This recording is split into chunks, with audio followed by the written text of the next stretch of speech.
Shalom saudara, saudara siap mendengarkan kabar baik lebih lagi mengenai hukum yang memerdekakan ya. Kita waktu itu sudah menyinggung beberapa hal ya.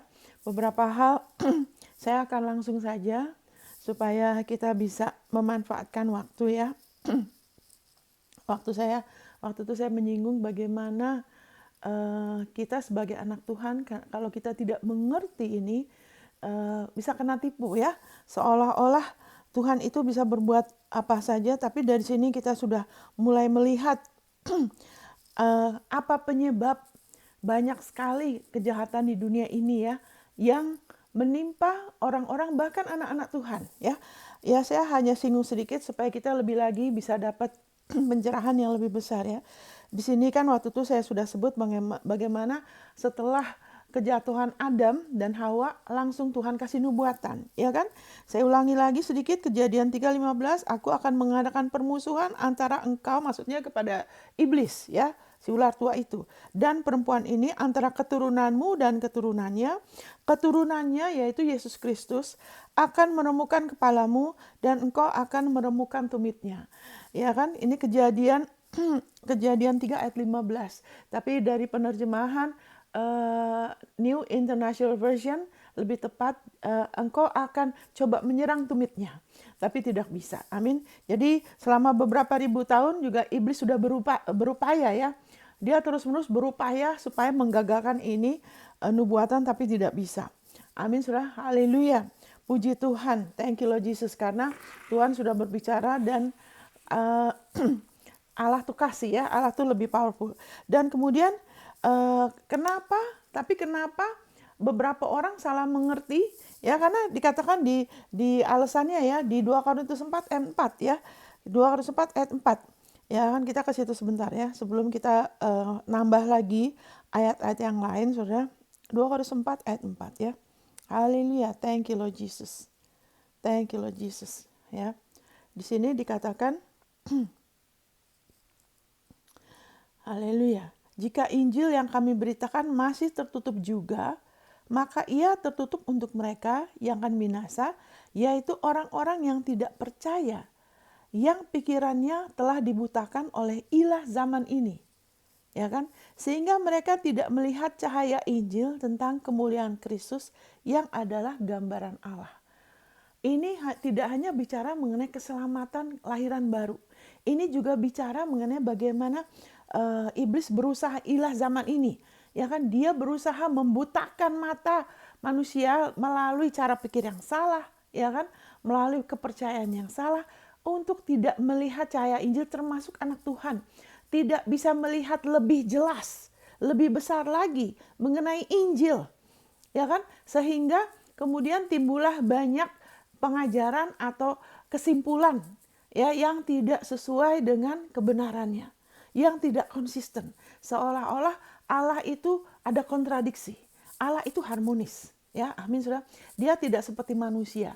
Manusia tidak harmonis karena sudah pisah dari Allah, makanya roh jiwa tubuhnya tuh tidak harmonis ya. Kadang-kadang hatinya pengen ini, pikirannya beda ya kan, kemauannya pengen ini tapi tubuhnya beda.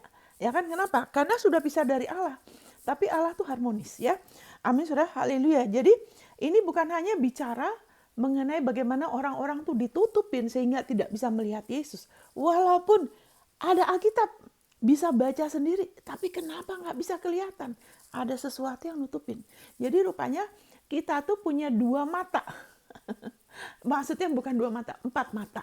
Kita punya mata jasmani dan punya mata rohani. Makanya dikatakan di Efesus ya kan ayat 1, supaya mata hati rohani kamu tuh, the eyes of your understanding, pengertian kamu tuh, rohani kamu tuh diterangin. Amin saudara. Sehingga kita bisa melihat. Karena waktu firman Tuhan jadi pewahyuan ya, bukan hanya informasi ya. Bukan hanya pengertian tapi informasi loh ya. Pewahyuan. Itu kita akan mengalami transformasi. Amin saudara, ada transformasi, ada kemerdekaan yang memerdekakan kita. Karena kepercayaan yang salah itu akan bersifat menekan, ya kan, mencuri, bahkan dari situ membinasakan kalau bisa. Tapi puji Tuhan, ada kemerdekaan yang lebih besar.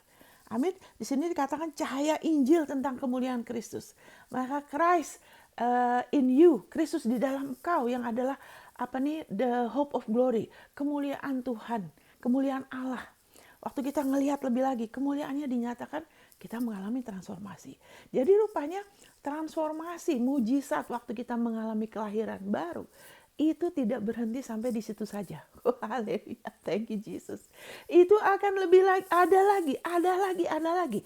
Makanya dikatakan kita mengalami dari iman ke iman, dari satu kemuliaan kepada kemuliaan yang lain, yaitu transformasi lebih lagi. Ya kan, jiwa kita lebih lagi ada perubahan, cara pikir kita, pengertian kita, iman kita lebih meningkat, lebih bertumbuh dalam kasih karunia. Amin, saudara, haleluya. Transformasi sampai kita sendiri heran. Wah, kita sendiri bisa tahu diri kita. Wah, saya tuh banyak berubah loh ya. Dulu saya biasanya begini, kok sekarang saya enggak ya. Dulu saya suka orangnya pemalu, kok sekarang berani ya. Ya kan, kayak ada beberapa hamba Tuhan dulu, waduh gagap. Tapi sekarang nggak bisa berhenti kalau khotbah lama. Jadi berkat luar biasa ya. Dulu nggak bisa ngomong depan banyak orang, pemalu. Tapi sekarang pengaruhnya jadi mendunia. Oh, haleluya.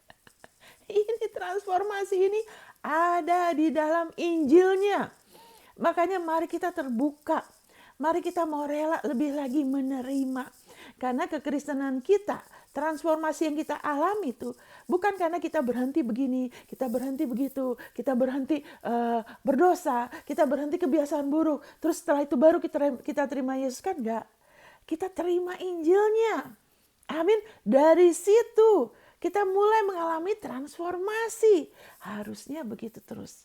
Itu yang Roma 1 ayat 16-17 katakan. Injil adalah kekuatan Allah, kuasa Allah yang memerdekakan. Bukan hanya supaya kita lahir baru, tapi memerdekakan lebih lagi. Amin. Itu yang saya alami juga, saudara. Haleluya, amin. Haleluya. Kalau saudara sudah kenal saya lama, orang-orang yang sudah kenal saya lama tahu apa yang saya katakan. Haleluya. Saya ada sukacita ya. Wow, saudara. Haleluya. Itu adalah kerinduan hati Bapa, saudara, dan saya. Dia mengasihi kita. Dia mau kita mengalami surga di bumi.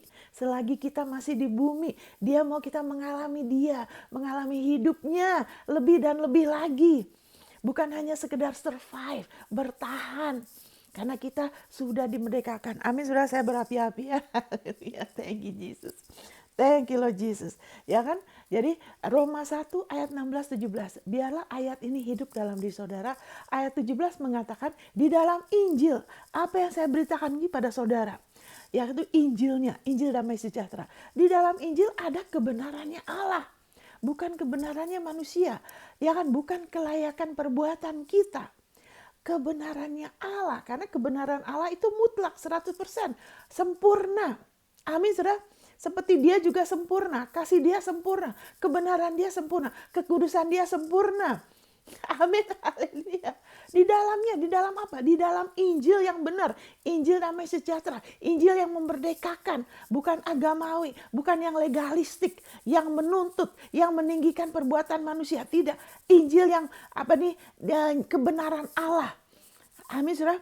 Yang menuntun, ya kan? Yang menuntun kita dari iman yang dimulai dengan iman kepada iman. Yang menuntun kita kepada seterusnya yaitu apa? Bukan kepada perbuatan kita langsung. Dari iman ke iman, ke iman, ke iman, ke iman.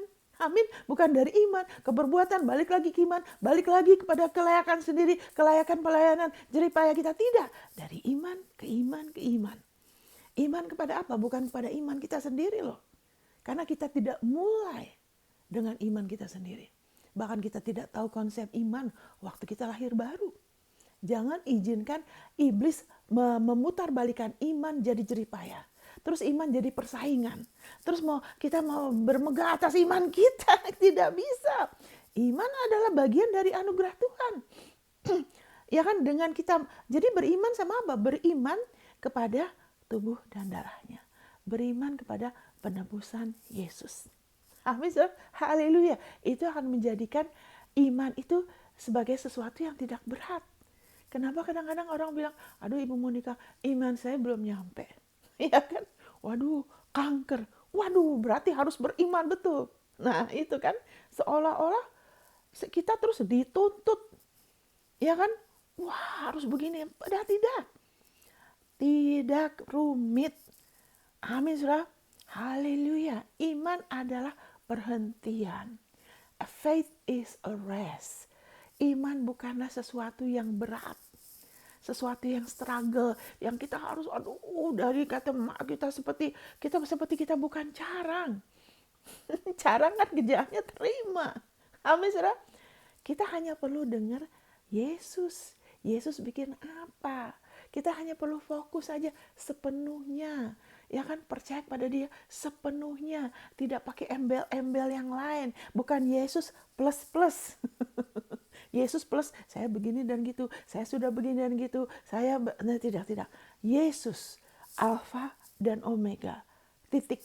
Dan kita di tengah-tengahnya. Kita cuma terima. Amin. Haleluya. Jadi kita mulai dengan kita menerima. Biarlah ini jadi pewahyuan dalam diri saudara. Ya kan, iblis mau mengalihkan kita, ya kan, kepada perbuatan kita. Kamu harus berhenti begini dan begitu. Walaupun ada nasihat ya, ada nasihat yang benar itu kita ingatkan, kamu tuh udah anak Tuhan, kamu bisa. Ya kan, ini begini, harusnya begini. Ada nasihat, ada teguran di dalam kasih. Amin, ada. Tapi semua itu bukanlah untuk kelayakan kita. Ya kan? Ada satu orang yang saya sudah berusaha, tapi dia nggak mau. Saya bilang gini, kalau saya tegur kamu, ya kan? Karena saya tidak mau kamu disakitin sama iblis. Amin. Ya, thank you Lord Jesus ya. Amin. Tuhan juga gitu. Jadi, haleluya, bukan kelayakan kita. Kita tidak ditegur untuk kita dilayakan. Kita ditegur kadang, ya kan? Kita dinasihatin, ya kan? Kita diperingatin. Karena kita dikasihin, kita diperhatikan. Amin, supaya kita nggak usah mengalami hal yang Yesus sudah tanggung. Thank you, Jesus. Sudah sampai di situ aja. Ya kan, jadi ingat, haleluya, dari iman ke iman, iman kepada Kristus. Dan iman adalah perhentian. Ya kan, waktu kita lihat sepenuhnya, ada kelegaan. Tuhan, aku nggak ngerti, kok sekarang kayaknya rumit. Aku lihat Engkau aja lah. Kayak waktu itu, waduh, saya ada satu penyakit, saya nggak tahu sakit apa dan saya tidak peduli karena yang penting saya tahu udah ditebus. Jadi sudah begini dan gitu, nanti muncul lagi, ntar saya begini dan karena saya nggak full ya, nggak bener-bener karena penyakitnya kan nggak terus-terus, kadang datang, kadang enggak, terus nggak terlalu ganggu, jadi juga nggak terlalu gimana. Tapi sekali waktu muncul itu angot tuh nyut, aduh. Jadi saya udah langsung buru-buru, kan sudah tahu ngakuin. Tapi saya tahu, saya ngakuin ini bukan dari iman. Dari hati yang gelisah. Karena udah ada nyut. Rasa terganggu. Iya kan? Jadi kemudian saya tahu pengakuan saya bukan dari perhentian, bukan dari iman, tapi berusaha dapat sesuatu yang sebetulnya saya sudah punya. Jadi waktu itu, nah ini saya cuma contoh sekilas saja. Waktu itu saya udah tahu pengakuan saya nggak hidup. Roh Kudus tidak mengurapin, karena dia tidak mengurapi apa yang tidak benar. Ya kan, tidak benar kalau kita berusaha untuk dapat. Padahal itu udah warisan kita. Dia nggak bisa ngurapin. Dia roh kebenaran. Kalau kita mau dengar hati kita, bukan ini. Kita dengar hati kita, saya tahu ya pengakuan ini nggak hidup. Nggak ada urapannya. Jadi kemudian saya diam. Saya bilang, saya diam. Aku fokus ke Yesus aja. Kan firman-Nya bilang, apapun yang kita lakukan, ya kan kita lakukan dari posisi perhentian kok. Jadi udahlah, aku tenang aja. Aku diam, aku bayangin, aku lihat mukanya Yesus. Aku fokus ke Yesus aja. Ya kan, waktu saya begitu saudara, saya diam, semua di dalam diri saya diam. Ya kan, saya fokus, saya nggak perhatikan, saya nyut itu, ketakutan, ntar gimana, gini kenapa, bla bla bla bla, nggak, saya diam. Saya fokus ke Yesus, bukan hanya mengosongkan pikiran ya sudah. Fokus ke Yesus. Waktu saya fokus ke Dia, ya kan, saya bisa nangkep. Dia bilang, kamu tenang aja, kan saya yang nyembuhin. Dengan kata lain, saya tidak disembuhkan karena saya ngakuin. Ya kan, saya perlu ngakuin karena dia yang sudah tanggung. Jadi nggak susah kan? Ya kan, saudara kan nggak tiap hari, aduh gimana caranya aku buka keran, aduh supaya air ada, enggak kan? Oh kita tahu, oh ada air, memang perlu buka keran, tapi karena airnya udah ada. Oh kita perlu nyalakan listrik, kita kan, waduh aku harus bener-bener, wah aku bagaimana nih supaya ada terang, enggak kan? Karena kita tahu listriknya udah ada, aku cuma perlu nyalain tombol. Ya kan, makin kita tahu jadi nggak susah. Jadi waktu itu Yesus bilang tenang aja, jadi saya tenang, udah dia ngomong gitu, saking tenangnya saya ketiduran. Tapi saudara, waktu saya habis itu bangun, itu tidak pernah kambuh lagi. Itu sempat mungkin ada kira-kira 2 bulanan kali saya ngalamin itu. Dan saya nggak tahu sakit apa. Yang penting saya tahu udah ditebus. Amin. Haleluya. Thank you Lord Jesus. Thank you Lord Jesus. Itu cuma bonus. Amin. Haleluya. Jadi kalau apapun juga dalam perjalanan iman kita, saya ngomong ini bicara mengenai hukum yang memerdekakan. Ya, tapi tidak lepas dari konteks kasih Allah, Saudara. Karena kalau kita hanya punya pengetahuan tidak didasarkan kasih Allah, itu jadi satu kayak metode, ya kan? Jadi kayak mantra, ya kan? Jadi nggak ada hidup nanti, ya kan? Karena kita tuh sekarang sudah di dalam kerajaan putranya, ya kan? Kolose 1, ya kan? Ayat 12, ya kan sampai 14 itu dahsyat sekali saudara ya. Di mana Allah Bapa sudah melayakkan kita untuk kita mendapat warisan di dalam kerajaan terang, di dalam Kristus. Warisan kita apa? Ya kan? Kita sudah dimerdekakan, kemudian dia sudah memindahkan kita dari kuasa kegelapan. Kita sudah dipindahkan ke dalam putranya, kerajaan putranya yang dikasihinya. Ya kan, di dalam dia kita memiliki penebusan kita, pengampunan dosa, semuanya itu yang saya ajarkan itu perlu dalam konteks itu, ya kan, dalam konteks kita dikasihin. Allah tidak hanya kasih kita metode, saya mengajarkan mengenai hukum, karena kalau tidak saudara, kita kita jangan sampai kita mengalami hal yang sia-sia, ya kan. Ada orang-orang yang kesetrum, ya. Ada orang yang kesetrum. Kenapa? Waktu banjir dia tidak tahu, ya airnya ada listrik, PLN belum sempat matikan, dia sentuh itu air, dia kena listrik mati, saudara. Kenapa? Karena dia tidak tahu hukumnya, bahwa listrik itu bisa mengalir melalui air. Ya kan kita semua kan diajar ya, kalau listrik itu jangan pakai besi, besi itu logam itu bisa mengalirkan listrik, nanti kesetrum, betul nggak saudara? Ya kan pakai kayu. Itu hukum. Hukum di bumi ini kan ada hukum. Dan hukum itu konsisten, mau orang tua, kaya, muda, di mana-mana itu selalu konsisten. Makanya kalau kita mengerti hukum ini, saudara, luar biasa. Karena kemudian kita bisa ulangin, dan kita selalu akan berhasil. Ada hasil yang pasti. Sehingga kekristenan kita bukan judi. Coba aja doa ini. Yang penting doa apa-apa doa. Enggak. Nanti jadi kayak coba-coba, itu bikin frustasi. Terus banyak kesimpulan nanti yang jadi bingung, padahal firman Tuhan mengatakan God is not the author of confusion. Jadi ingat, haleluya, thank you Lord Jesus, di dalam konteks kasih Allah. Kayak itu kan, saya sudah tahu, saya sudah disembuhkan, ya kan, oleh bilu-bilunya saya sudah disembuhkan, ya kan. Saya tahu juga mengenai pengakuan, saya ngakuin, saya juga perjamuan kudus, tapi saya tidak intensif ya, terus terang aja, saya tidak intensif. Saya nggak terlalu fokus kepada kesembuhan, karena saya jarang sekali sakit. Puji Tuhan, haleluya. Dan saya ada teguran, mungkin dari roh saya ya, saya nggak berani bilang Tuhan ya, kamu itu jangan tunggu sampai parah.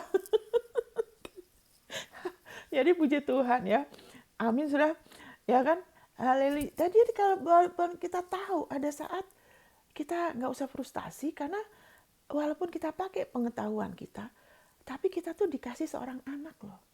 Kita punya relationship, kita punya hubungan sama dia. Yang hidup kita bisa tanya dia, kita bisa beralih sama dia, sama kayak murid-murid kan. Tuhan, kita udah coba usir, kok nggak pergi setannya? Tuhan Yesus tegur, aduh kalian ini sampai kapan sih? Kenapa nggak percaya-percaya terus? Tuhan Yesus kadang heran. Dia heran atas ketidakpercayaan orang-orang kadang-kadang. Kenapa kamu masih belum percaya? Dia heran sama orang yang tidak percaya. Dia juga bisa heran, terkagum-kagum dengan orang yang percaya, gampang percaya. Tuhan ngomong aja. Ya kan, gak usah datang, gak apa-apa. Ngomong aja dia. Wah, dia terkagum-kagum. Saya berdoa supaya Tuhan Yesus terkagum-kagum atas iman saudara kepada dia. Amin, saudara. Haleluya. Thank you, Jesus. Haleluya. Jadi saya ini sesuatu yang saya mau ajarkan berseri. Kenapa? Karena kalau saudara tahu hukum ini, hukum itu konsisten ya. Kita bisa tahu, kita bisa berdiri, dan itu adalah apa yang saya alami, tapi saya sekarang mengerti lebih jelas, dan kita masih harus bertumbuh sih. Tapi itu sangat dahsyat saudara kalau kita tahu yuridis, legali dari posisi legalitas kita di dalam Tuhan, saudara. Wow, itu luar biasa, ya kan? Tapi ingatlah, pengetahuan ini kalau tidak didasari karena kasih Allah, kadang-kadang menjadi satu pengetahuan yang mati, ya kan? Yang tidak hidup. Makanya sebelumnya saya mau izinkan saya ingatkan dulu akan kasih Allah, akan dasar hubungan kita sama Dia. Amin, saudara. Inilah kasih itu. Bukan kita yang mengasihi Dia, tapi Dia yang telah mengasihi kita dan menyerahkan putranya bagi pendamaian dosa kita. Itu dasar. Itu dasarnya Allah memberikan putranya buat kita. Kita bukan hanya dikasih jati diri yang baru. Kita bukan hanya dikasih kehormatan, imamat yang rajani. Kita bukan hanya dikasih warisan ahli waris dunia, tapi kita telah dikasih seorang putra. Kita telah dikasih seseorang buat kita. Wow. Itu sesuatu yang baik kita pakai waktu, kita renungkan, kita bersyukur. Apa sih yang kita bikin sampai Dia begitu sama kita? Amin, saudara. Haleluya. Tidak ada. Kenapa? Karena Dia yang mengasihi kita. Dan Dia gak pernah berubah ya. Amin, saudara. Jadi ada dua hal. Kasih Allah dan keadilan Allah. Selalu begitu. Ya kan? Ada hubungannya ya dari Yohanes 17 ayat 3 yang sebetulnya ini fondasi. Tapi saya tahu beberapa tahun setelah saya jadi anak Tuhan. Ya kan, Yesus bilang inilah hidup kekal itu. Sayang pakai kata hidup kekal. Harusnya hidup yang Allah berikan. Ya kan, hidup luar biasa, hidup baru yang Allah berikan. Harusnya diterjemahkan sebagai begitu. Karena semua orang juga akan hidup selama-lamanya. Inilah Zoe, hidup baru yang Yesus bawa buat saudara. Yang saudara sudah milikin, dan hidup itu bisa bertambah. Dan semakin bertambah, semakin saudara akan mengalami kemuliaan Dia. Yaitu apa hidupnya Dia? Yaitu mengenal Dia. Ya kan, bagaimana saudara sudah lahir baru, saudara mulai masuk dalam pengenalan akan Dia. Saudara lahir dari Dia, yaitu mengenal satu-satunya Allah yang benar. Amin, saudara. Dan putranya yang Ia utus. Itu hidup yang Allah sudah beri, yang menyebabkan saudara lahir baru. Yang orang bilang itu hidup kekal, dan itu terjemahannya tidak tepat. Karena ya kan, hidup yang Yesus telah datang untuk beri, bukan hidup biasa, bukan hidup karena roti, bukan hanya jiwa yang hidup tapi rohnya terpisah. Hidup yang bukan manusia biasa, hidup yang luar biasa, yang supernatural.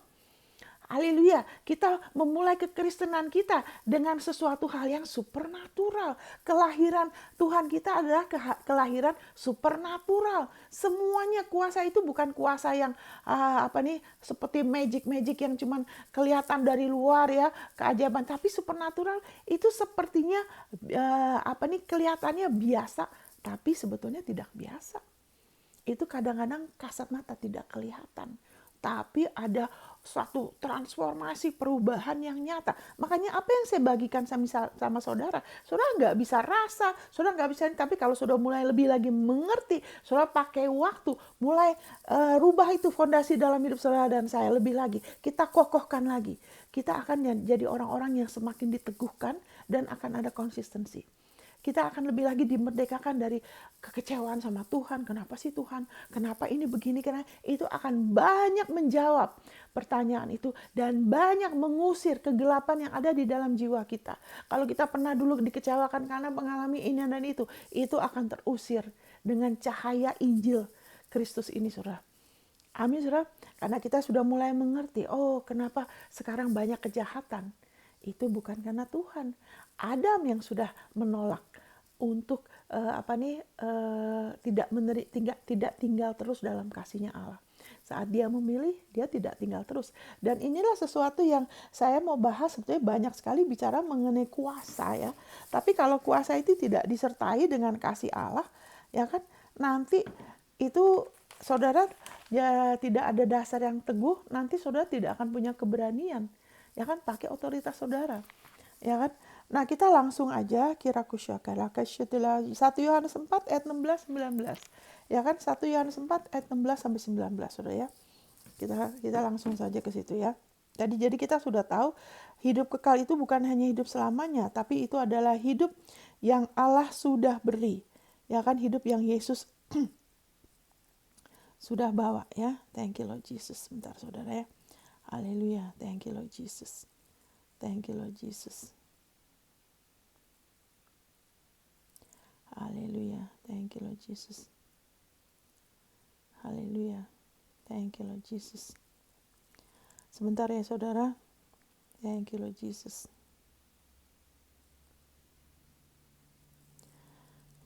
Ternyata saya cuma save ininya, tapi saya akan baca aja 1 Yohanes 4, ya kan. Ini karena ayat-ayatnya banyak ya. Saudara perlu makin saudara tahu banyak, saudara akan semakin kokoh, ya kan. Akan susah bagi iblis untuk menahan, ya kan, hal yang tidak baik dalam hidup saudara. Apakah itu penyakit, kekurangan, perselisihan, kekecewaan, semakin susah, terus semakin kasih karunia-Nya mengalir. Makanya sabar saudara, ya kan, bertekun ya. Saya bacakan ini ya, saya tahu ayatnya, tapi saya mau kita lihat ya. Sudah baca dari 1 Yohanes 4 ya kan, ayat 16. Haleluya. Kita telah mengenal dan telah percaya akan kasih Allah kepada kita. Allah adalah kasih, dan barang siapa tetap berada di dalam kasih, ia tetap berada di dalam Allah dan Allah di dalam dia. Ya kan? Saudara, kenapa dikatakan kita telah mengenal? Waktu kita menerima Yesus sebagai juru selamat kita pribadi, kita percaya dan mengakui dia sebagai Tuhan, kita sudah mengenal. Kita sudah percaya. Ya kan, kita sudah mulai, ya kan, dengan kita percaya akan kasih dia. Waktu kita ngakuin, kita sudah masuk ke dalam satu pergaulan kehidupan dengan dia. Dimana saat itu waktu kita mengakui, ya saya percaya Yesus adalah jalan pendamaian, dia mati di salib buat kita, buat saya, dan secara pribadi saya mengakui dia sebagai Tuhan. Saat itu kita sudah mulai kontak lagi, kita dihidupkan kembali dari Allah. Disitulah kita tahu kita anak dia. Kita gak dengar suara yang besar dari surga kan, ya kan, tapi kita tahu dalam hati kita bahwa kita anak dia. Kenapa? Karena kita percaya, kita waktu itu lahir baru. Amin, saudara, kita lahir dari dia. 1 Yohanes 5 ayat 1, siapa yang percaya Yesus adalah Kristus lahir dari Allah. Saudara sudah lahir dari Allah. Saudara tahu dalam hati, saudara anak dia. Saudara sudah mulai percaya. Ya kan? Haleluya. Tapi di sini dikatakan Allah adalah kasih, barang siapa tetap berada dalam kasih, ya tetap berada dalam Allah, Allah di dalam dia. Kenapa ada bilang gitu? Harus tetap. Karena gini, walaupun secara kebenaran, secara dalam roh, karena kita tuh hidup di dua dunia ya. Kita hidup di alam jasmani dan di alam roh. Di hadapan Allah kita terus sama dia. Firman-Nya mengatakan Roh Kudus itu terus sama kita. Kita sudah jadi satu sama Kristus selamanya di hadapan Allah. Tapi secara jiwa, karena jiwa kita belum diselamatkan, jiwa kita masih harus diperbarui. Cara pikir kita, ya kan, perasaan kita kadang nggak bener, ya kan, pikiran kita kadang nggak banyak yang salah mungkin ya. Terus kemauan kita ya, masih ada orang yang mengeraskan hati dan sebagainya. Itu masih harus diselamatkan, makanya dikatakan kamu perlu terus percaya. Karena kalau tidak, selagi kita bertumbuh, kan masih ada iblis. Dia akan berusaha melakukan ini itu. supaya kita meragukan kasih Allah. Sama seperti Adam dan Hawa, sudah ada di Taman Eden, ya kan? Tapi kemudian dengan dalam mereka sedang menikmatin, ya kan, sebagai ciptaannya Allah yang dikasihin, disitulah kemudian iblis mencobai mereka dan mereka jatuh. Tapi puji Tuhan, sekarang hal itu tidak bisa lagi terjadi. Kenapa? Karena kita sekarang tidak lagi sama seperti Adam. Kita sudah dijadikan satu dengan Yesus. Kita sudah jadi bagian dari tubuhnya, dia sudah jadi kepala kita. Tidak ada lagi yang bisa memisahkan kita dari kasih Allah Bapa yang berada dalam Kristus. Itu Roma 8. Ya kan? Haleluya, nggak ada lagi termasuk kelemahan kita, ya kan? Kesalahan kita, ketidakmengertian kita, frustasi kita tidak bisa memisahkan dia, ya kan? Tidak bisa memisahkan kita dari kasih Allah yang berada dalam Kristus. Nggak ada yang bisa memisahkan, termasuk antikristus, segala macam intrik-intrik, intimidasi, tidak bisa, saudara. Karena ciptaan juga nggak bisa. Amin, saudara. Kita ke situ aja deh sebentar ya. Karena untuk kita terus tinggal di dalam kasih dia, kita harus mau memutuskan untuk kita mau rela. Ya kan? Kita ke situ ya, saudara. Kita ke situ sebentar ya. Haleluya. Thank you Lord Jesus. Kita langsung aja. Haleluya. Ayat yang terakhir, nanti saudara bisa baca sendiri. Sebab aku yakin bahwa baik maut maupun hidup, baik malaikat-malaikat termasuk antikristus, malaikat sudah jatuh ya, maupun pemerintah-pemerintah, baik yang ada sekarang maupun yang akan datang, amin, atau kuasa-kuasa, baik yang di atas maupun yang di bawah dari neraka, saudara, ataupun sesuatu makhluk lain, mau ada alien kayak, mau ada makhluk dari angkasa luar kayak. Maaf ya, saya orang Jakarta pakai kata kayak. Even though kalau bahasa Inggrisnya walaupun ya, tidak akan dapat memisahkan kita dari kasih Allah yang ada dalam Kristus Yesus Tuhan kita. Tidak ada yang memisahkan saudara dari kasih Bapa. Amin. Haleluya. Perkawinan adalah untuk seumur hidup. Ya, perkawinan itu, janji perkawinan sebetulnya Tuhan ibaratkan kita sebagai mempelai Kristus. Kenapa? Karena perkawinan itu janji itu ada komitmen. Mengasihin itu adalah sesuatu yang bukan feeling, bukan perasaan. Allah tidak, hubungan kita dengan Allah itu bukan seperti manusia ke manusia ya yang sudah jatuh. Jadi berdasarkan perasaan. Kenapa sekarang lebih banyak perceraian? Karena kemudian iblis membelokkan seolah-olah perkawinan itu hanya sebatas emosi. Padahal mengasihin kalau dalam dari posisinya Allah itu adalah komitmen. Allah berkomitmen. Dan waktu dia menciptakan manusia, dia sudah berkomitmen. Aku menciptakan karena aku mengasihin. Amin. Aku akan terus mengasihin. Amin. Makanya selalu baru setiap hari. Karena dia gak pernah berubah. Amin, saudara. Haleluya. Walaupun ada hal-hal, kalau kita menikah ada hal-hal yang saya gak suka, mungkin suami saya juga gak suka. Tapi oke, kita sudah komitmen, ya sudah. Kita terus memutuskan untuk menikah, untuk mengasihi, ya udah. Kita bergantung sama Tuhan untuk tetap saling mengasihin, ya kan? Ada saat mungkin marah, ada saat kecewa, tapi bergantung terus sama Allah dalam kita mengasihin. Begitu juga, haleluya, Allah mengasihi saudara. Dia tidak mengasihi saudara dengan hanya sekedar perasaan.